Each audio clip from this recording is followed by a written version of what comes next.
You all right? All right, so we're here with Derek Truelove, Nesbitt Coulter. I've had the pleasure of working with Derek on all of my real estate transactions, as well as a lot of my clients have used Derek in closing all their transactions. So pleasure to have him on. We're going to talk about estates and handling of estates today. Great, thanks, Devon. So just getting a little backstory, where you're from, and how long you've been in the business. So I grew up in a small town just outside of Ottawa, a little bit smaller than Woodstock, but still very rural. I went to school at Waterloo from undergrad, and then Western for law. So I've been down in southwestern Ontario since I was pretty young. And I've been in Woodstock and Woodstock area for the last 15 years. And my wife is from the area, and we love it here. So Perfect. And how long have you been with Nesbitt Coulter? coming up on close to 10 years now. 10 years now. And what do what would your day-to-day look like? What would you be handling in the course of, say, a week? Is it all real estate, or is there some other stuff that you handle as well? So we do a lot of real estate here at the firm. We also do corporate commercial. So if you want to incorporate a business or you have any business questions, employment matters, so we deal with that, as well as wills and estate matters, as well as typically most of my practice areas here. So which is something that we're going to be getting into. So before we start, one of the first things that I want to say, and obviously Derek here tells me that we should say, every case is different, right? So not taking any of this as the letter of the law for every situation. Always consult a lawyer if you're in one. If you are dealing with these types of situations, we're by no means giving every single person advice at this or legal advice with this. This is more of a general discussion we hope is going to educate people that are listening. Yes. So it's just for general information purposes. In terms of your specific situation, you should consult a lawyer and get legal advice with respect to your specific questions. Exactly. So talking on the subject of estate sales. Unfortunately, this is part of life. Things need to be dealt with. What would be the first step if you're put in charge of an estate? What should you do first?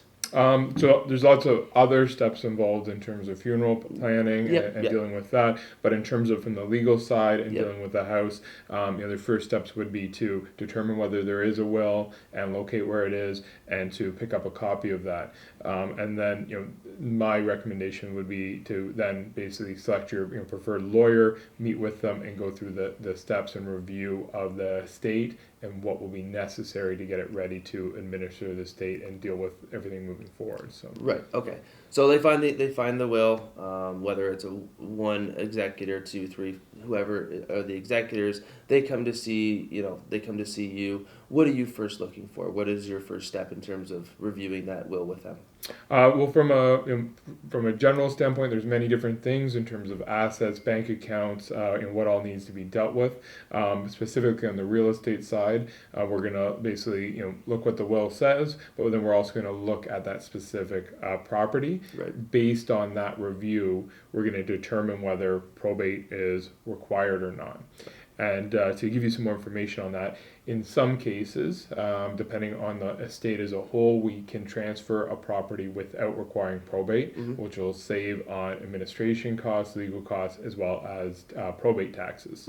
Right. The question in terms of that, to be able to determine that answer, is how long has the person held the property and how has it been treated and dealt with. The exception to the rule is that in some cases a property can be transferred without probate if a person who's deceased has owned the property since before the time it was converted from the old land registry system, the paper system, to the new electronic registry system. Right. And that was done by the province of Ontario, in most cases between 2000 and 2010 for most properties. Right. And just for those that maybe don't know, what is probate? What is the process of probate? Probate's the process of basically submitting an application to the court and proving the court there's a process for the will to be challenged if that were to occur, and then basically the court certifies the will and that there's a certificate of appointment certifying that the estate trustee is in fact the estate trustee of the will.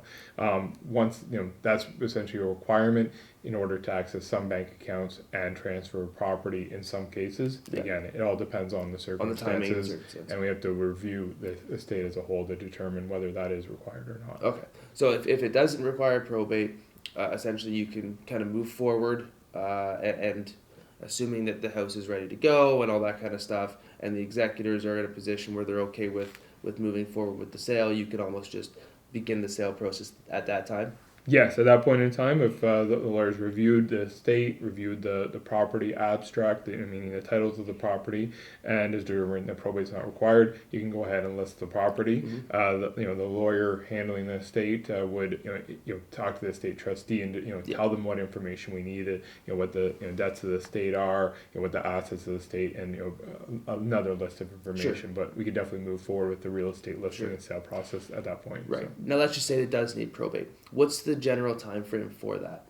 Well, typically what we see, and there's every estate's different, depends on how well things are set up by the deceased. But normally it takes a month or two to collect the information we need to apply for probate and then prepare the probate application. Yep. Once that probate application is prepared, typically for the Woodstock courthouse, we're looking about a month to 2 month wait time. If the property's in another jurisdiction, we here in Woodstock can still handle that, but other jurisdictions, we're seeing higher wait times. We've seen in Barrie, it's as long as possibly 6 months or more just to get that probate application. So then you're talking at least if it's 6 months, you're talking another couple months before that. So you're looking at somewhere close to the 8 month time frame for something in that situation. Okay, so it can take quite a while. What if there's a creditor situation? What if there's the estate has some debts? How does that get handled? Well, first off, we would look and see if there's assets in a bank account to pay those off anyway. If there's not, then we try and work with the creditor to show them that there is an asset here, that we are working to have it sold, and to be patient. And hopefully that normally works. Sometimes the estate trustee would do that. Sometimes we as the lawyers would also get involved to help that stave off creditors. Obviously that the mortgagee on the property know that as well. So. Yeah, okay, that makes sense. So do you see any times where there is a rush from a creditor that says, okay, well, you got, we're not going to wait forever, so can you put a move on and get this place sold?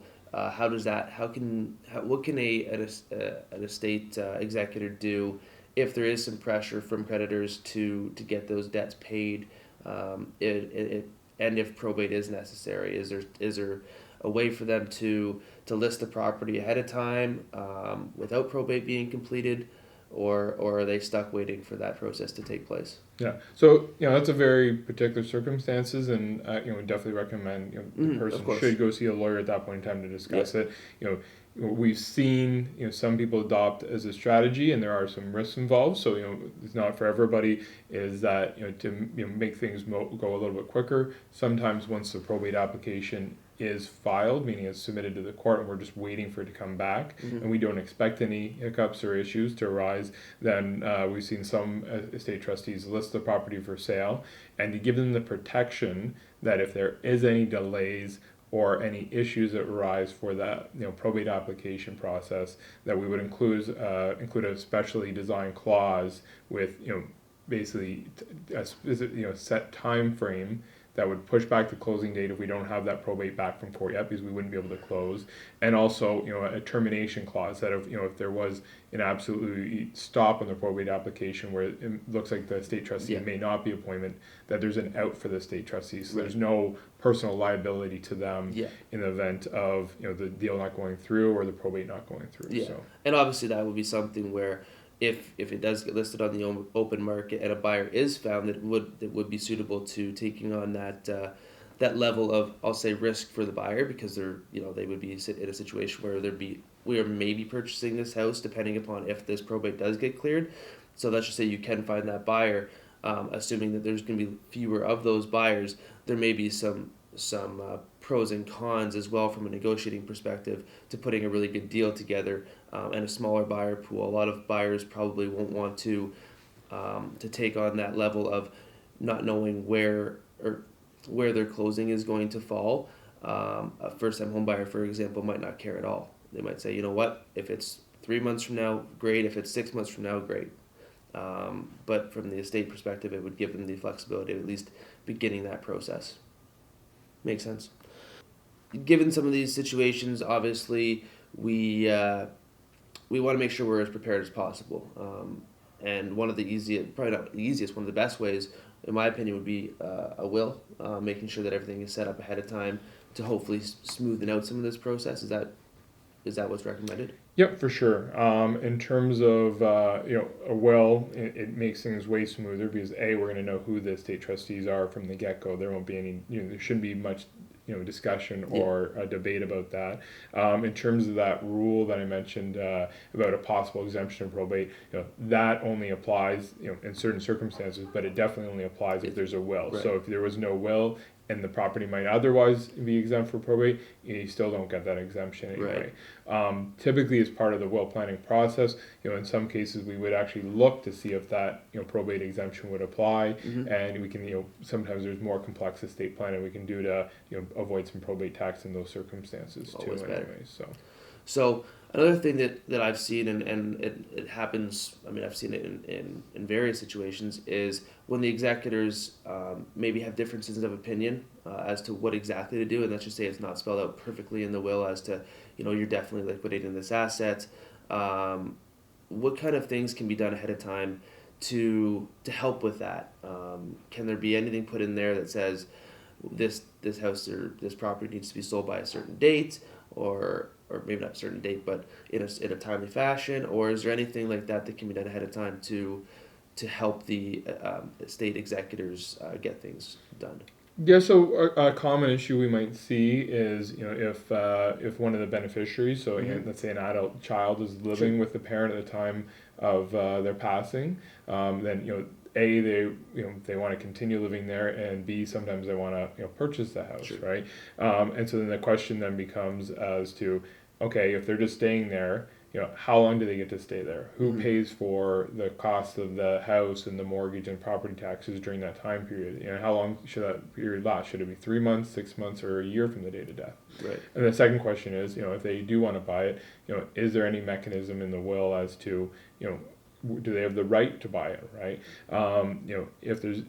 If there's nothing in the will, then it makes it very difficult. In some cases where the estate trustees just have to reach an agreement, which sometimes price is the main one. Yeah. If it was clear that this is going to be an issue or potential issue, then we can include in the will a clause setting out, yes, they have the right to buy it. Here's the time period that they have to exercise that option, and if they can't agree on a value, here's how the value is going to be determined. And so it's a set formula of, who or when is going to occur in terms of determining the value. So because if they can't, let's just say that's not done, and they can't agree on a value, and one wants to purchase and the other, wants to sell, what would the mechanism for that be? Would it just be going to a judge? The end result, if they can't agree and they won't resolve the estate at all, then that would be the ultimate way of dealing with it, which would be much more expensive for the estate and everybody involved. So right, okay. So moral of that story is the more specific the will, the easier it is going to be for the estate executors, the beneficiaries to handle the estate when the time comes. Yeah, if there's certainly a wish for that property to go to a specific child, or have the children the right to buy it, then we definitely want to include that in there. So. Right. Okay, makes sense. Anything else that you'd like to talk about on the subject? Well, as we mentioned, we talked about preparing wills and the need for that.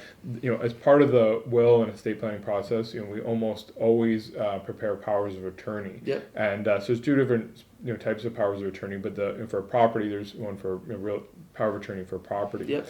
And where that comes in, it would be crucial. If you own a house with your anybody, your spouse or anybody else for that matter. If they were to have an event happen where they had a disabling event where they didn't have capacity, at that point in time, they don't have the ability to sign to sell the house.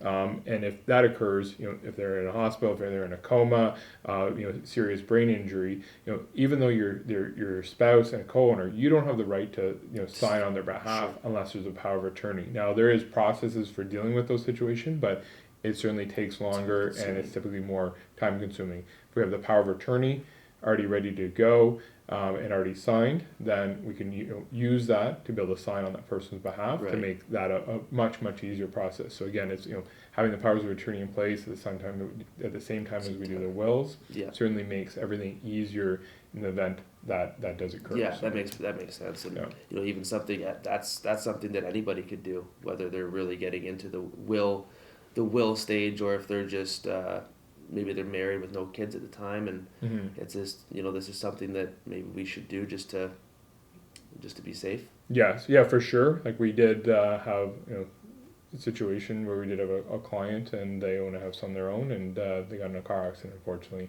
and it made a very difficult situation for the family to try and get information and allow the account holders for the utilities and other situations because they don't give up a lot of that information, right? Correct, they're under their rules and regulations don't allow, right? So they're pushing through a lot of closed doors all the way to try and just to handle some, I don't want to say simple things, but just take care of call it the estate, but call it the property and the debts and all that kind of stuff, and pretty tough if you don't have the access to that info. Yes, for sure. Okay. No, so moral of the story is preparation is key, what I'm hearing, and then after that it's probably making sure that you do take the first right step, probably seek out the proper legal advice to make the process a lot easier. That's all I have. I hope this is going to be pretty educational. As I said, every situation is a little bit different, so there's not necessarily, there is one law, but I think there's ways of going about each situation that might be a touch different. So make sure you're talking to your lawyer and and having some legal opinion on your side. And aside from that, I just wanted to thank you for coming on. I hope this is beneficial for those out there that do end up listening, and do it again. Great. Thanks, Devon, for having me out. And if anybody has any other questions about our talk today, then please give me a call. It's Derek Truelove at Nesbitt Coulter. Perfect. Thank you very much. Thanks.